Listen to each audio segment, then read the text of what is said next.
Alléluia.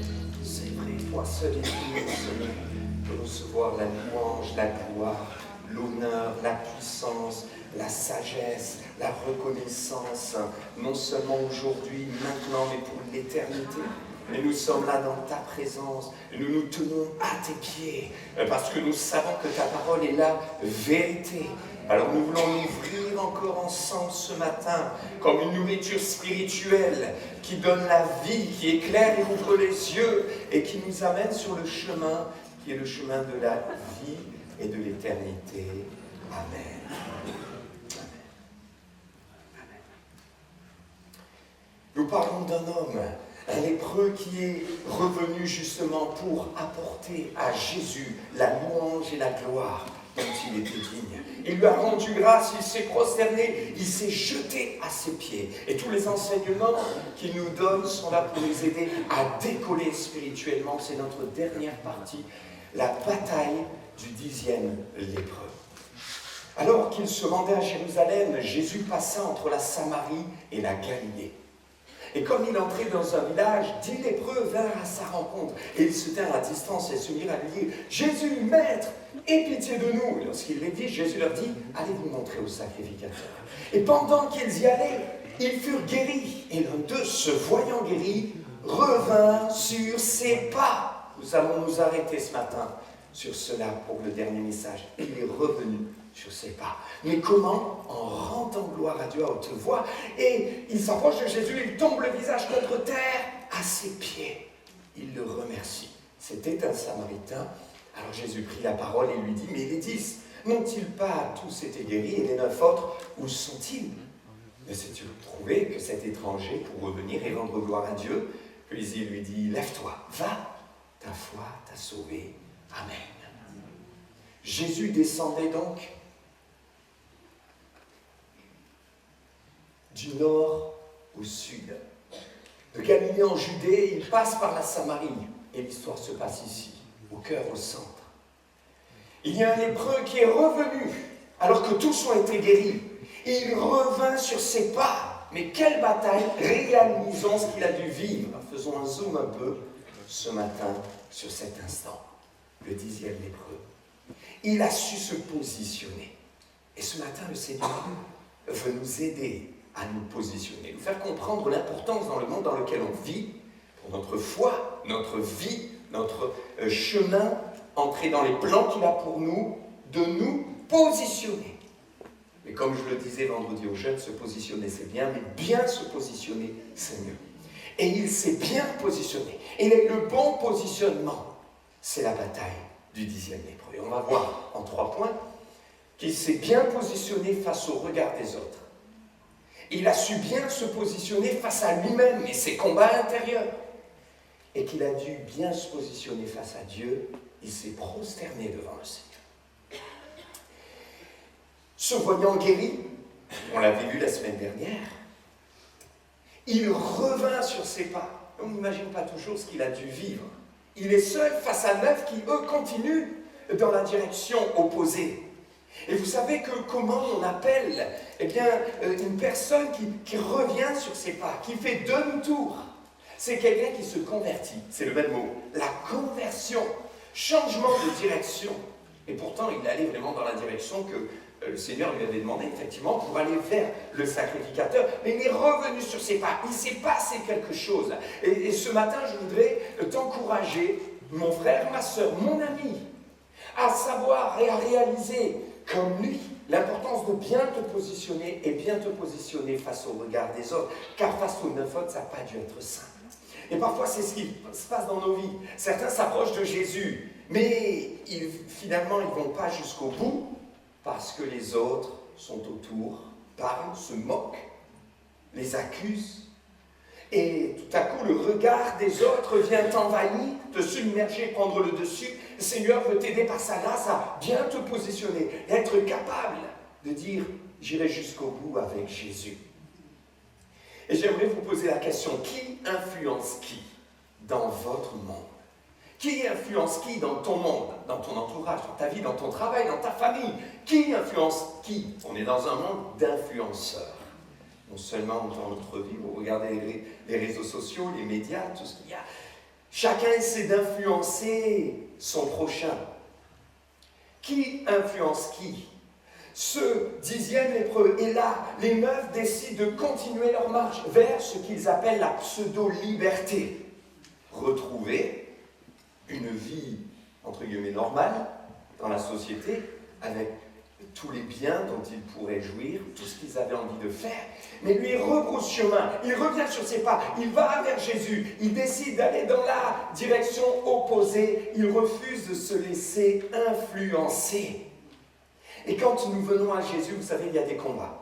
Il y a le diable qui va tout faire par de multiples manières possibles de vous empêcher de venir au pied de Jésus, de vous empêcher de donner votre cœur, de vous convertir, de confesser vos péchés, de vous repentir, de choisir de marcher avec lui, de le suivre, de renoncer peut-être à votre vie passée, de renoncer à toutes les œuvres qui ne sont pas celles de Dieu, de renoncer à marcher avec le Seigneur. Il va tout faire et il va y avoir un combat. Quelle bataille pour cet homme que de dire « je marche et j'avance » à contre-courant. Quelqu'un a-t-il remonté une foule un jour en marchant à contre-courant? Est-ce que ça vous est déjà arrivé? Quelqu'un a-t-il déjà nagé à contre-courant? Quelqu'un qui marche avec Jésus, c'est quelqu'un qui nage à contre-courant. Je me rappelle, quand j'étais en fac de sport, il y avait des tests au départ, et il y avait un professeur. Lui, son test, ce n'était pas de nager dans la piscine, parce que tout le monde disait « je sais nager », tout le monde avait son attestation, mais pour les nageurs, ils vont comprendre ce que je veux dire, savoir nager n'est pas toujours ce que l'on pense. Certains pensent savoir nager parce qu'ils patauchent et parce qu'ils ne se noient pas, ils ne coulent pas. Savoir nager, c'est tout autre. Il y a toute une technique. C'est pas simplement 2 minutes dans l'eau, mais c'est être capable d'avancer et de flotter sur des centaines de mètres. Le savoir nager, c'est beaucoup plus complexe. Et il y a un professeur, et lui, emmenait les étudiants, justement, dans une rivière où il y avait un courant. Et tous ceux qui disaient « mais je sais nager, pas de problème », devaient passer de l'autre côté. Et il y avait un léger courant. Il était assez fort, il y a plus fort, mais il était quand même assez fort. Et je me rappelle pour avoir nagé à contre-courant, la difficulté. Et tout à coup, on commence à se rendre compte d'une certaine réalité qu'on n'avait pas avant. Parfois, on se dit « ah oui, être chrétien, suis Jésus, mais moi j'ai Jésus dans mon cœur, moi je fais le bien, je suis d'accord avec ce qu'il était, ce qu'il fait. » Mais lorsque vous commencez à marcher à contre-courant, spirituellement, que vous êtes le seul, peut-être dans votre travail, dans votre famille, dans votre entourage, à croire en Jésus, à croire en son retour, et qu'on commence à se moquer de vous, à vous insulter au quotidien, là c'est plus pareil. Cet homme a marché à contre-courant, et j'aimerais vous dire ce matin, avec la grâce de Dieu, n'ayez pas peur d'avancer aussi à contre-courant. Ne vous laissez pas avoir et aller par le courant de ce monde qui vous éloignera du Seigneur. Et ce 10e lépreux a refusé de se laisser influencer. Vous savez, toutes ces paroles. Mais non, pourquoi tu rebrousses chemin? Viens avec nous, reste pas seul. Il aurait pu se laisser influencer. Mais il a refusé. Il a porté ses regards sur celui qui venait de le guérir, de le bénir. Et il n'avait qu'une seule hâte, c'était de se retrouver avec Jésus. Il a refusé de se laisser influencer par tous les arguments possibles. Vous savez, dans le monde aujourd'hui, les gens peuvent avoir tout un tas d'arguments pseudo-scientifiques. Je dis bien pseudo parce que la science ne prouve pas que Dieu n'existe pas. Loin de là, c'est une erreur. Un peu de science peut nous éloigner de Dieu, beaucoup finalement nous en rapproche. Il suffit de regarder des gens comme Isaac Newton ou autres, et qui étaient des gens éminents et scientifiques, et pourtant ils n'ont jamais renié l'existence de Dieu, bien au contraire, car plus ils ont pioché, plongé leur regard, même dans la science, plus ils ont dû être mis devant l'évidence que seul un Dieu créateur au-dessus était capable de faire ce qu'il a fait. Et cet homme a refusé de se laisser influencer par les arguments. Vous savez, les arguments, mais regarde, notre peau est saine. Viens vite, sait-on jamais si ça revient dans quelques minutes ou quelques heures. Tu vas passer à côté peut-être de la liberté pour ta vie. Et beaucoup de gens pensent que la véritable liberté, c'est de jouir de tous les plaisirs de la vie. Mais la parole de Dieu nous dit, si le Christ vous affranchit, vous serez réellement libre. Et lui avait compris que la vraie liberté, c'était de revenir au pied de Jésus. Il est notre liberté. Il est celui qui nous donne la liberté. La liberté, c'est d'être capable de dire non au péché, non à la tentation. La vraie liberté, c'est d'être capable de dire oui, Jésus, je te suivrai, malgré les influences, les difficultés, le courant qui est là, et de nager à contre-courant. Ça, c'est la vraie liberté que seul le Saint-Esprit peut nous donner. Le Seigneur est avec toi. Prends courage, nage à contre-courant. Avance à contre-courant. N'aie pas peur quand tu choisis de Jésus, quand tu choisis de marcher avec Jésus, quand tu choisis de marcher avec Jésus, tu ne te trompes jamais. Il a refusé de se laisser influencer. Il a refusé de se laisser impressionner. Ils étaient 9, il était seul. Il aurait pu être impressionné par le nombre, par la masse. Peut-être ce matin, il y a un jeune qui est seul dans sa classe au lycée à être chrétien. Tu es seul à croire en Jésus. Vous êtes 2 à croire en Jésus sur 30. Mais ne te laisse pas impressionner par le monde. Ne te laisse pas impressionner par le nombre. Tu es seul au travail à être né de nouveau, à connaître le Seigneur et à être enfant de Dieu. Ne te laisse pas impressionné par le nombre. Vous êtes seul peut-être dans votre famille. Tu es seul dans ta famille à croire en Jésus. Ne te laisse pas impressionner par le nombre. Jésus a toujours choisi les choses faibles pour confondre les fortes. Regardez, Gédéon avec 300 hommes, Dieu va l'appeler à écrémer peu à peu toute son armée pour qu'il ne soit que 300, afin de démontrer sa gloire, car il remportera la victoire face à des dizaines de milliers de Madianites. Dieu a choisi un homme, Abraham, pour créer toute une nation dans la foi qui le suivrait, celle qu'il avait choisie. Dieu a choisi un persécuteur, Saul de Tarse, pour convaincre son cœur, le toucher, le transformer, afin de faire de lui un grand prédicateur. Dieu a choisi un David, un jeune berger qui était méprisé même par sa famille, oublié, et qui ne gardait que les brebis dans les champs. Mais Dieu voyait en lui le futur grand roi d'Israël. Dieu choisit les choses faibles pour confondre les fortes. Et vous savez, le nombre ne garantit pas la vérité. Quelqu'un veut poser la question, mais pasteur, parfois j'ai des doutes. Je me dis, on est quand même 67 millions de Français. Combien de Français croient vraiment en Jésus-Christ et en la parole de Dieu d'une manière absolue, totale, en plaçant leur confiance? Même pas 1 million.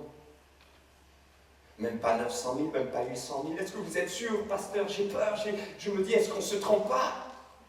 La parole de Dieu nous montre que ce n'est pas le nombre, mais c'est les mathématiques selon Dieu. Les mathématiques selon Dieu, c'est quoi? Quand vous regardez le prophète Élisée, quel homme de Dieu, qui est avec son serviteur, un jour à d'autant, il est poursuivi par un roi, le roi de Syrie, qui cherche à mettre la main sur lui pour le tuer. Mais le roi, il va avec toute une armée. Il a compris que quand même un seul homme, mais cet homme, il a l'esprit de Dieu, ça va être compliqué de l'attraper et de le tuer. Mais il va avec toute son armée et il les encercle. Et l'homme de Dieu, Élisée, là avec son serviteur. Son serviteur voit cette multitude et dit, mais qu'allons-nous faire? Il tremble, il est dans la peur, dans la crainte. Il se dit, c'est fini pour nous. Mais Élisée est dans le calme et la confiance, car c'est dans le calme et la confiance que sera votre force. Et lui dit, ne t'inquiète pas, car ceux qui sont avec nous sont en plus grand nombre que ceux qui sont contre nous. Et il va dire au Seigneur dans sa prière, ouvre ses yeux afin qu'il voie. Et à ce moment-là, le serviteur va avoir les yeux ouverts grâce à l'œuvre de Dieu, et il va voir les anges, les armées célestes qui étaient là et qu'il ne voyait pas auparavant. Et tout à coup, il va se sentir regaillardir. Parce que Dieu va ouvrir ses yeux. Vous savez, lorsque le Seigneur est avec nous, quand le Seigneur est avec toi, alors que tu es seul dans ta famille, peut-être à être chrétien, seul parmi tes amis à croire en Jésus, seul dans ton entourage, seul dans ton voisinage, et autour de toi, en haut, ça fait du bruit, en bas, ça insulte, à droite, à gauche, on te regarde mal quand tu descends la cage d'escalier, tu dis, je suis seul. Non, tu n'es pas seul, tu as Jésus. Et les mathématiques, selon Dieu, c'est que toi, plus Jésus, est plus grand et plus que 9 sans Jésus. Ils étaient 9, mais ils avaient choisi une autre voie. Lui, il a choisi de revenir à Jésus. c'est plus nombreux. Ça, c'est mathématique selon Dieu. Toi, avec Jésus, tu es plus fort que tous ceux qui sont sans Jésus, quel que soit leur nombre et leur force. Il a refusé de se laisser influencer. Il a refusé de se laisser impressionner. Il a refusé de se laisser décourager. Vous savez, les moqueries. Ah, toi, tu retournes, t'as rien compris, mais qu'est-ce que tu fais? Et quand vous avez 9 personnes autour de vous, vous êtes seuls, qui vous disent des paroles méchantes, de la moquerie. Humainement, la chair peut prendre le dessus et on peut se laisser influencer. Bon, finalement, d'accord, je vous suis. Il a refusé. Il s'est positionné. Le Seigneur est avec toi pour t'aider à te positionner face aux moqueries, afin que tu ne te laisses pas décourager. Je me rappelle du témoignage de ce jeune garçon qui était venu à Jésus. Il était tout feu, tout flamme, et au bout de quelques mois, on le voyait un peu triste, et en parlant avec lui, il a expliqué qu'il était un peu découragé parce que dans sa famille, on se moquait de lui. On se moquait de lui parce qu'il allait à l'église, on se moquait de lui parce qu'il parlait de Jésus, alors on commençait à l'appeler Jésus, Jésus. Et au début, il tenait bon, et puis au bout d'un moment, ça commençait à peser, et il commençait à se décourager. Alors on a prié ensemble, on a prié, et il a compris l'important d'amener tout cela au pied de Jésus et d'inverser la tendance. Qui influence qui? Et plutôt que de subir les influences des autres en simplement choisissant de résister, Dieu t'invite, toi, à influencer les autres. Et quand il a compris qu'il était appelé finalement à les bénir, ça a changé sa manière de voir les choses. Dieu nous appelle à être des témoins. Il dit, vous êtes la lumière du monde, vous êtes des témoins. Ça veut dire qu'on est appelé à les influencer par notre amour, par notre foi, par notre vie chrétienne et notre consécration. Il a refusé de se laisser influencer, de se laisser impressionner, de se laisser décourager. Prends courage. Toi qui es découragé, t'es attristé par ce qu'on t'a dit, par ce qu'on fait, le Seigneur te donne du courage. Appuie-toi sur lui, il te dit, je suis avec toi. Et il a refusé de se laisser influencer par quoi? Par leur mentalité et leur état d'esprit. Parce que s'ils s'étaient laissés influencer par leur mentalité, qu'auraient-ils fait finalement à la fin? Lorsqu'ils se retrouvent devant Jésus et que Jésus lui dit, mais où sont les 10 autres? Ah, c'eût été facile pour lui de dire, justement, si tu savais ce qu'ils ont dit, justement, eux, ils t'ont abandonné, moi je suis revenu. Justement, ils se sont moqués de moi. Si tu savais, Jésus, vraiment, ils ne sont pas gentils, ils sont comme ci, ils sont comme ça. Non! Il ne dit rien. Pourtant, l'occasion est rêvée pour dire à Jésus, oui, tu as raison, où est-ce qu'ils sont? Non, il n'appuie pas sur le champignon. Il les laisse. Chacun rendra compte pour lui-même devant Dieu. Il ne choisit qu'une chose, il se prosterne devant le Seigneur. Il ne se laisse pas influencer par la mentalité du monde. Nage à contre-courant, marche à contre-courant et ne te laisse pas influencer par la mentalité du monde. Et voyez, le bon positionnement, c'est d'être capable de dire non à tout ce qui n'est pas la gloire de Dieu, d'aller jusqu'au bout de notre engagement, d'aller de l'avant dans notre service, dans notre foi, dans notre consécration, mais aussi d'aimer même ceux qui sont contre nous. Eh oui! Et c'est à cela que le Seigneur nous a appelés. Cet homme en revenant fait la différence. Et à la fin, vous avez vu, faisant chemin opposé, ils se retrouvent très éloignés les uns des autres. C'est ce qui se passera devant le Seigneur quand certains auront choisi Christ et d'autres l'auront rejeté. Il y a 2 directions différentes. Il y a le ciel, il y a l'enfer. Mais c'est leur choix et ça n'a pas empêché cet homme de garder son cœur pur. Et Dieu ne t'invite pas à haïr ceux qui veulent t'influencer, se moquer de toi. Et là, c'est plus dur. Il t'invite à faire la différence. Cet homme a fait la différence. On doit être appelés, nous sommes appelés, mes frères et sœurs, à être différents. Et un des problèmes de nos jours, de beaucoup de chrétiens, c'est qu'ils n'acceptent pas d'être différents. Alors ils se conforment. Mais Paul dit dans Romains 12, ne vous conformez pas au monde présent, mais soyez transformés par le renouvellement de votre intelligence. Ne pas se conformer. Et peut-être le diable te pousse à être comme les autres. Tu as peur d'être différent. Tu n'oses pas. Tu crains le regard des autres.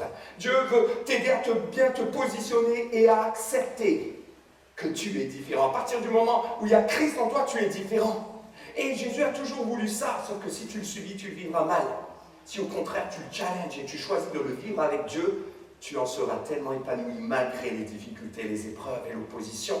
La preuve, Jésus nous a montré, il est venu, il était différent. Il a dit, moi la lumière, maintenant je suis en vous, vous êtes différents, vous êtes la lumière du monde, et une lumière ne peut pas être cachée sous un boisseau, sous un abat-jour sombre, mais elle doit être mise en lumière au milieu des ténèbres, au sein des ténèbres. Il y a une différence entre la lumière et les ténèbres. Fais la différence, faisons la différence. Une différence entre le sel, un plat salé, un plat qui n'a pas de sel et qui n'a pas de saveur. Jésus dit, vous êtes la lumière du monde. Il y a une différence, vous faites la différence. Vous êtes le sel de la terre, vous faites la différence. Il y a une différence, parce que le sel donne de la saveur. Et je me pose la question, nous devons nous poser la question, est-ce que dans nos vies, autour de nous, dans nos relations, est-ce que nous faisons la différence? Est-ce que ta vie a de la saveur? Ou est-ce que ton patron dit exactement la même chose de toi que des autres? Est-ce que ta vie a de la saveur? Ou est-ce que dans ta famille, on dit, oh, telle personne, elle a autant de mauvais caractère que telle personne qui ne connaît pas Dieu? Il n'y a plus de différence. Et il n'y a plus de lumière, il n'y a plus de sel. Le Seigneur veut redonner de la saveur à nos vies. Et nous dire, oui, il y a une différence. Est-ce que nous faisons la différence dans l'amour? Matthieu chapitre 5, Jésus a dit, aimez. Ouais. Et il nous avait d'ailleurs donné un commandement nouveau, ça c'est au travers de Jean qui le dira, oui, je vous donne un commandement nouveau, de vous aimer, mais comme je vous ai aimé. Sauf que dans Matthieu 5, il précise, et il dit, mais qu'est-ce que vous faites d'extraordinaire si vous aimez ceux qui vous aiment? Vous aimez comme ceux qui ne connaissent pas Dieu, il n'y a pas de différence. Mais moi je vous dis, aimez vos ennemis. Et là vous aimerez avec une différence. Savoir se positionner, être capable de dire non, mais d'aimer de l'amour de Dieu. Ah oui. Faire la différence dans l'amour, dans la consécration. Peut-être certains vous disent, mais qu'est-ce que tu fais? Tu es tout le temps à l'église. Voilà, je discutais hier avec une sœur en Christ qui me donnait ce témoignage quand elle s'est convertie. Ses parents n'étaient pas encore à Dieu et elle était jeune, étudiante. Et il lui disait en permanence, mais pourquoi tu vas à l'église? Pourquoi tu passes tant de temps à l'église? Mais arrête, sors, fais comme les jeunes de ton âge. Et comme une pression, comme des reproches qui fait qu'elle a réussi par la grâce de Dieu vraiment à avoir un équilibre. Parce que le but n'est pas non plus d'avoir un mauvais témoignage, mais n'est pas non plus d'abandonner notre consécration. Et j'aimerais te poser la question, est-ce que tu fais la différence dans ta consécration en étant capable de dire, mais moi je sais que j'ai investi pour l'éternité quand je sers Dieu, quand je me donne à Dieu, quand je viens à l'église, quand je viens prier, quand je viens au culte, quand je viens au jeûne et prière, je ne perds pas mon temps. Je me consacre à lui. Mon frère, ma soeur, résiste aux influences du monde et positionne-toi. Faisons la différence dans notre amour, dans notre consécration. La différence dans notre sanctification, aimons la vérité, la sainteté, la pureté. Je me rappelle d'un garagiste quand je suis arrivé, il y avait des réparations à faire, il y avait un certain coût et il m'a dit « Ah mais si vous voulez on peut avoir les pièces un peu différemment, mais ça ne sera pas déclaré, et ça vous coûtera que le tiers de ce que ça va vous coûter. » Et je lui ai dit « Non, moi je veux une facture, on fait les choses bien, quitte à payer 3 fois plus. » Il m'a regardé. Et il m'a dit, mais vous êtes... Il s'est arrêté là. Mais j'ai entendu tous les mots. Vous êtes idiot, vous êtes bête, vous êtes...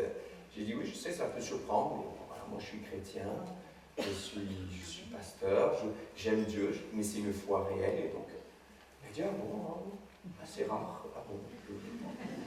Alors peut-être qu'il s'est dit, je suis fou, peut-être que le regard des autres, il s'est dit, mais n'importe quoi. C'est pas grave, c'est pas grave. D'ailleurs, après, il est parti parler avec son collègue. À un moment, il rigolait. Je dis, peut-être il se moque de moi. C'est pas grave, mais allez-y, moquez-vous. Moi, je sais en qui j'y crois. Et nous travaillons pour le ciel. Amen. Aimer la pureté, aimer la beauté, aimer la sainteté. Et faire la différence dans ce domaine-là. La foi, mes frères et sœurs. Voilà. Le juste vivra par sa foi. Habakkuk. Monsieur redit, bien sûr, dans le livre des Hébreux. Est-ce que nous vivons par la foi? Dans ce monde, les gens ont peur, sont dans la crainte. Mais nous avons le Seigneur. Est-ce que nous faisons la différence ou est-ce qu'on tremble comme eux? Ah, t'as raison, j'ai peur, etc. Mais non. Au contraire, montre la différence par ta confiance en Dieu. C'est vrai, ça va mal. On ne va pas avoir la tête dans le sable. C'est vrai, c'est compliqué. Les guerres, les atrocités, les tremblements de terre. Mais tu sais, voilà, moi j'ai confiance en Dieu. Waouh, là, ça fait la différence. Combien font la différence? Et combien n'osent pas ou ne le font pas? Et alors ils s'accrochent, ils sont dans la peur. Et combien aujourd'hui, à cause de la peur, prennent les pierres précieuses, se tournent vers les pierres précieuses, les pierres énergétiques.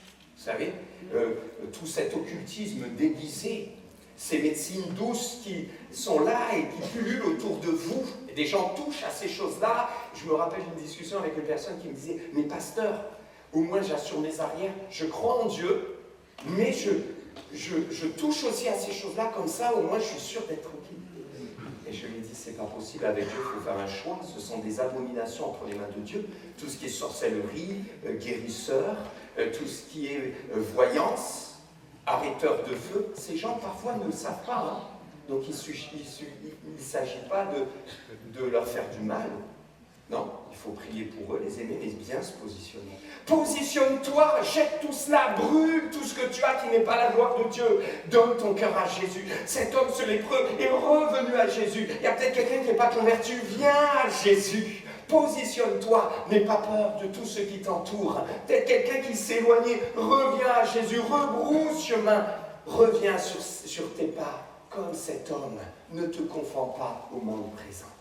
Positionne-toi face aux autres, avec l'aide de Dieu. Pour se positionner face aux autres, il a fallu qu'il tourne ses regards vers Jésus. C'est comme Pierre, lorsqu'il était sur l'eau et qu'il marchait, parce que Jésus lui avait dit, viens à cette question, si c'est toi, ordonne que je vienne. Il a marché sur l'eau. Tant qu'il avait les yeux fixés sur Jésus, il était capable de vivre le miracle, il marchait sur l'eau. Au moment où il détourne ses regards de Jésus, il regarde à droite, à gauche, la tempête, les vagues, la mer, la difficulté, il a commencé à s'enfoncer. Pour te positionner face aux autres, vaincre le regard des autres, tu as besoin de garder tes yeux fixés sur Jésus. Face à toi-même. Il s'est positionné, il avait certainement des combats personnels intérieurs, des propres barrières, des obstacles que l'on se met. Je ne sais pas si vous avez fait attention, mais il nous est dit que ce lépreux était, non pas juif, mais samaritain. Or, les Samaritains n'ont pas de relation avec les Juifs. Les deux peuples se détestaient, c'était historique, c'était lié justement à ce qui s'était passé des siècles avant. On n'a pas le temps ce matin de tout expliquer, mais il y avait une haine, et on le voit dans Jean chapitre 4, même ils ne se parlaient pas, ils s'évitaient. Donc cet homme, il a dû renverser la muraille, une double muraille par rapport aux autres. Non seulement je suis lépreux, et je n'ai pas le droit de m'approcher de Jésus, c'est pour ça qu'à distance ils sont restés, ils ont crié « Jésus, aie pitié de moi », mais en plus je suis un Samaritain. Vous savez, ces gens qui disent « Mais moi je cumule les problèmes, je ne mérite pas, je suis indigne ». J'aimerais te dire « Nul n'est digne devant Dieu ». Tous sont indignes, personne ne méritait la grâce. En fait, c'est par grâce qu'il t'attend. Et regardez cet homme, il rebrousse chemin, il s'approche, mais cette fois-ci, il ne reste pas à distance. Bien sûr, il est guéri, il le croit, mais il vient au pied de Jésus. Et il se prosterne, il le remercie, ça veut dire qu'il le parle, il lui parle, il le loue, alors que ça ne se faisait pas à l'époque. La grâce de Dieu a renversé toutes les barrières. Et peut-être qu'il y a des barrières, toi, dans ton cœur, où tu te dis, je ne mérite pas, je ne suis pas digne. Oui, moi j'ai un Jésus comme les uns comme les autres, mais si le pasteur savait, moi, mon passé, savait ce que j'ai fait, il comprendrait que moi, je ne peux pas aller plus loin. Il comprendrait que les autres, c'est possible, mais moi, ce n'est pas possible. Et Dieu te dit, oui, c'est possible pour toi. Regarde à la grâce de Dieu qui a renversé toutes les barrières et qui t'attend près de son cœur. Cet homme a fait un retour gagnant. Connaissez le tennis? Connaissez les retours gagnants au tennis? Il y en a un qui a l'avantage. Il fait le service. Il sert la balle. Et généralement, celui qui réceptionne, eh bien, il doit se débrouiller pour envoyer la balle. Et c'est l'autre qui a l'avantage. Et cet homme, il a fait un retour, mais un retour gagnant. Et un retour gagnant au tennis, vous savez, c'est quoi? C'est quand celui qui reçoit la balle qui arrive à pleine vitesse, la renvoie, mais avec une telle qualité que celui qui servait ne peut même pas toucher la balle et le point est gagné directement. C'est toujours des points très spectaculaires et des coups, des gestes, on appelle ça un coup sportif de grande qualité. Eh bien, lui, il a effectué un retour gagnant. Il est revenu, mais quel retour! Et vous savez, avec le Seigneur, il y a des retours gagnants. Quand le Seigneur nous dit « va », parce qu'à ce moment-là, Jésus leur avait dit « allez-vous, va te montrer au sacrificateur ». Il y est allé, mais il est revenu. Et vous savez, le Seigneur nous demande d'aller. Peut-être vous avez aussi une perspective dans votre vie, un nouveau travail, une nouvelle direction. Et quand le Seigneur te dit « allez, va », c'est jamais « allez, va-t'en ». Mais c'est « va » et ne va plus jamais sans moi. Et cet homme, lui, il est revenu au pied de Jésus. Il a compris qu'il allait commencer une nouvelle vie, mais jamais sans Jésus. Commence jamais ta vie sans Jésus. Ne commence pas un projet sans Jésus. Ne va plus sans Jésus. Tous les va de Jésus, c'est comme ça quand vous lisez la Bible. Dans Matthieu 8, le serviteur du centenier romain, dont on a entendu un don spirituel ce matin. Matthieu chapitre 8, Jésus va lui dire, je guéris à distance, va et qu'il te soit fait selon ta foi. Ça ne voulait pas dire va-t'en, ça voulait dire allez, va de l'avant et maintenant marche par la foi.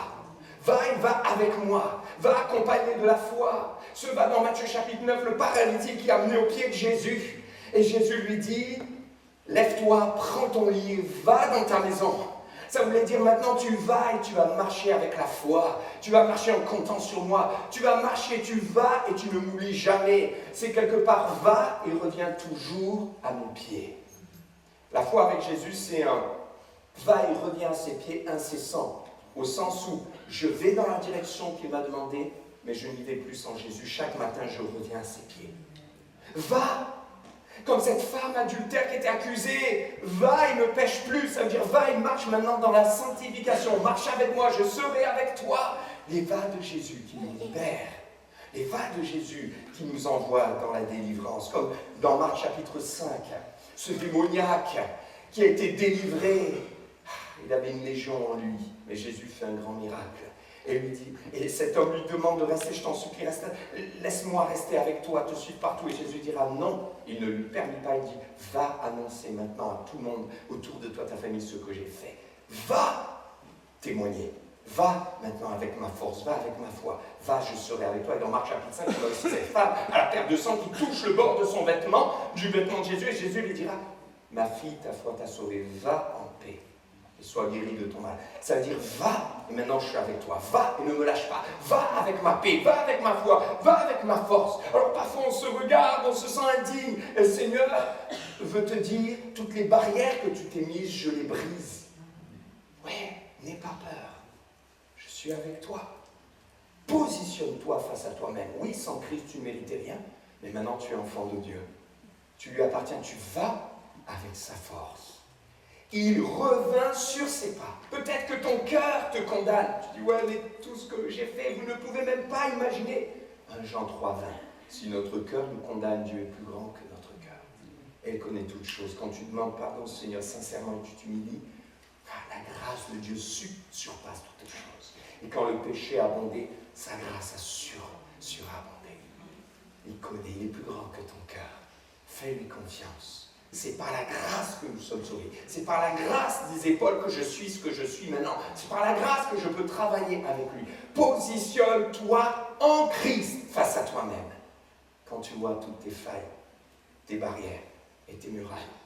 Pour te retrouver face à Dieu, il te faut d'abord affronter tes fausses représentations de Dieu. Et c'est la dernière partie, on la verra une autre fois. Je voudrais terminer encore face à toi-même. Un point extrêmement important, il revint sur ses pas. Ses pas. Revenir sur ses pas, ça veut dire faire chemin inverse et certainement se rappeler tout son chemin, toute sa route. Ouais. Vous savez, il y a une profondeur dans notre relation avec Dieu qu'on ne peut développer que lorsqu'on est capable de revenir sur ses pas.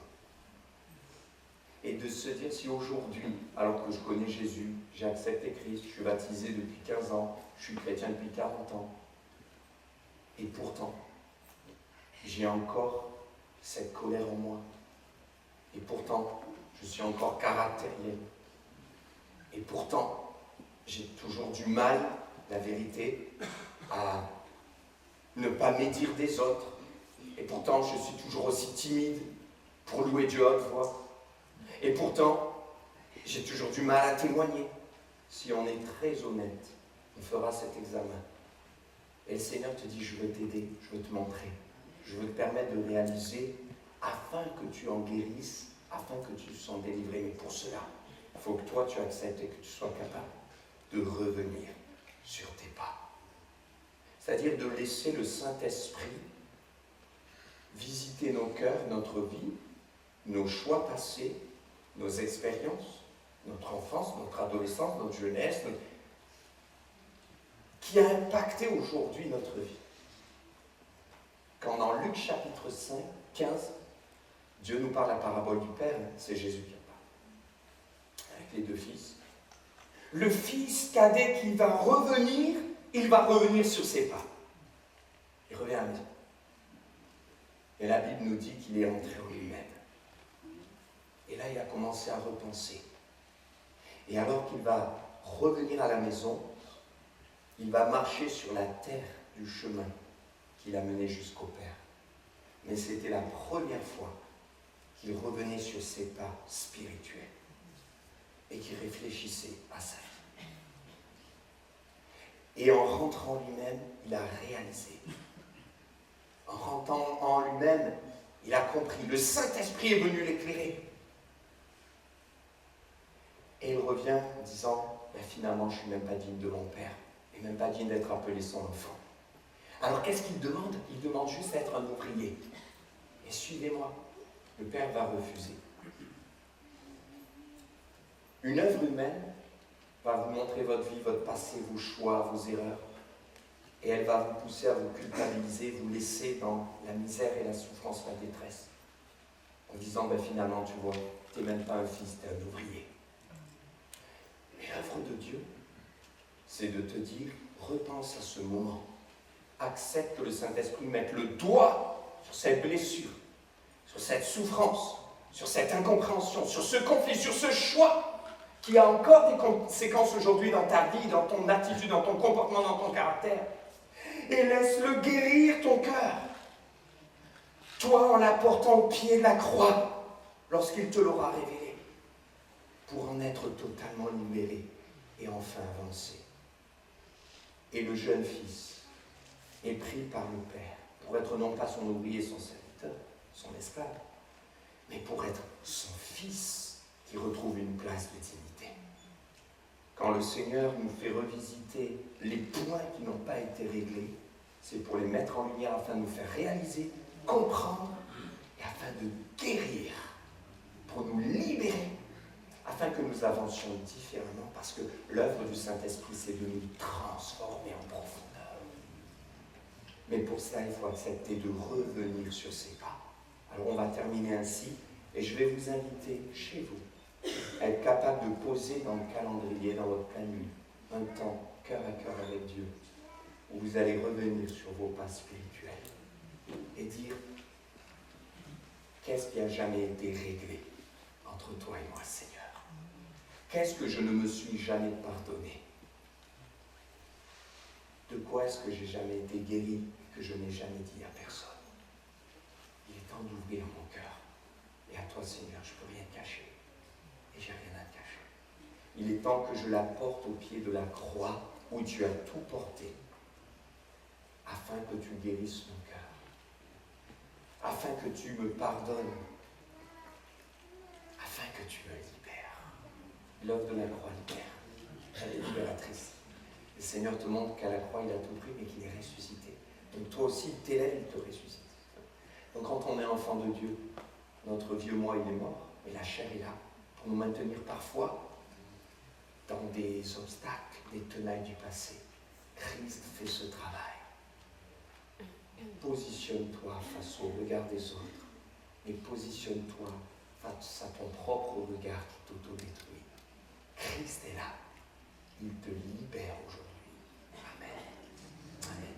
Est-ce que vous voulez bien juste quelques instants de recueillement devant le Seigneur avant de terminer?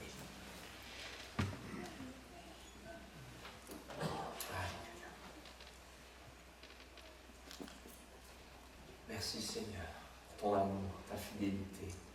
Merci parce que tu es celui qui nous aide à bien nous positionner pour marcher avec toi, pour choisir Christ, quel que soit l'environnement qui nous entoure.